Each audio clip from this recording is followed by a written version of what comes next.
السلام علیکم ورحمۃ اللہ وبرکاتہ۔ بسم اللہ الرحمن الرحیم۔ عن ابی ہریرہ رضی اللہ عنہ قال قال رسول اللہ صلی اللہ علیہ وسلم لا تقوم الساعة حتى يحسر الفرات عن جبل من ذهب يقتتل عليه فيقتل من كل 199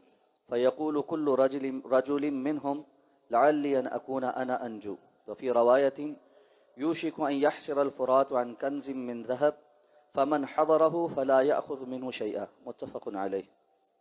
حضرت ابو ہریرہ رضی اللہ تعالیٰ عنہ بیان فرماتے ہیں کہ رسول اللہ صلی اللہ علیہ وسلم نے ارشاد فرمایا، قیامت اس وقت تک قائم نہیں ہوگی کہ جب تک دریائے فرات میں سے سونے کا ایک پہاڑ ظاہر نہ ہو جائے جس کے اوپر قتل و غارت گری ہوگی، اور اتنی قتل و غارت گری ہوگی کہ 100 میں سے 99 لوگ قتل ہو جائیں گے، اور ہر کوئی اس امید پر ہوگا کہ شاید اس قتل و غارت بری میں بچنے والا ایک بندہ وہ میں ہوں گا، تو میں یہ سارا قبضہ کر لوں۔ اور دوسری روایت کے الفاظ یہ ہیں کہ آپ نے فرمایا قریب ہے کہ فرات سے سونے کا ایک خزانہ نمودار ہو، تو پس تم میں سے اگر کوئی اس وقت حاضر ہو تو اسے چاہیے وہ اس میں سے کچھ نہ لے۔ یہ حدیث مبارکہ صحیح بخاری اور صحیح مسلم کی متفق علیہ روایت۔ قیامت سے قبل ہونے والے فتنوں سے متعلق احادیث مبارکہ ذکر ہو رہی ہیں، تو قرب قیامت کی نشانیوں میں سے ایک نشانی یہ بھی ہے کہ آپ نے فرمایا کہ فرات سے سونے کا ایک خزانہ برآمد ہوگا اور اس پر قتل و غارت گری ہوگی۔ بعض لوگوں نے فی زمانہ وہ احادیث جو ان کا مستقبل سے یا علامات قیامت سے تعلق تھا ان کی تعویلات کرنے اور تعین کرنے کی ذمہ داری لی ہوئی ہے، جبکہ محدثین کرام کا یہ منہج ہے کہ وہ ان تمام احادیث سے متعلق کسی ایک واقعے کو متعین اس وقت تک نہیں کرتے جب تک کہ اس کی تمام چیزیں یا علامات بالکل ویسے واقع نہ ہو جائیں جیسے اللہ کے رسول نے بیان فرمائے۔ تو لوگوں کا یہ کہنا کہ یہ جو عرب دنیا کے اندر تیل کی جو پیداوار نکلی ہے اس سے مراد سونا ہی ہے، یہ کالا سونا ہے، اس کو بلیک گولڈ کہتے ہیں، اور وہ ادھر ادھر کی تعویلات جوڑ کر اور اس کے اوپر لڑائی ہوگی اور فلاں ہوگا، جبکہ اب تک ایسا کچھ نہیں ہوا۔ دوسرا،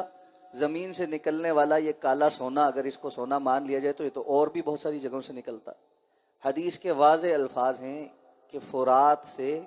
سونے کا ایک خزانہ نکلے گا یا پہاڑ نکلے گا، اس لیے اور بعض دیگر احادیث کی کتب میں فرات کا پانی سوکھ جائے گا اور تب وہ ظاہر ہوگا، ابھی تو فرات کا پانی جاری ہے۔ اس لیے تعویلات اور چیزوں کی کھینچ تان کے تعین یہ درست بات نہیں۔ آپ صلی اللہ علیہ وسلم جو باتیں فرمائی ہیں وہ اسی طرح ہیں جس طرح آپ نے فرمائی۔ تو آپ نے فرمایا اس پر جھگڑا ہوگا، قتل و غارت گری ہوگی،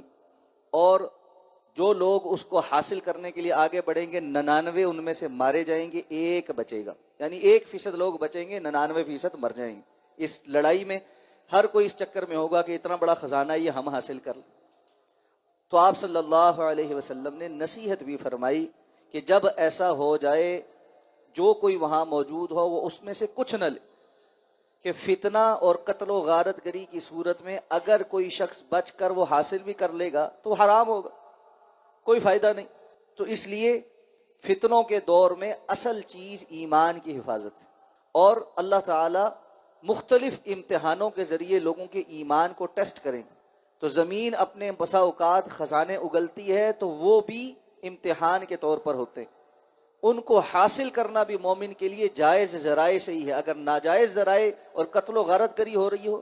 تو اس میں بھی مومن کا ہاتھ آگے بڑھانا درست نہیں۔ اللہ ہمیں حق حلال کے اوپر قائم رہنے کی توفیق عطا فرمائے، اور اللہ کے رسول صلی اللہ علیہ وسلم کے احادیث کے مطابق عمل کرنے کی توفیق عطا فرمائے۔ السلام علیکم ورحمۃ اللہ۔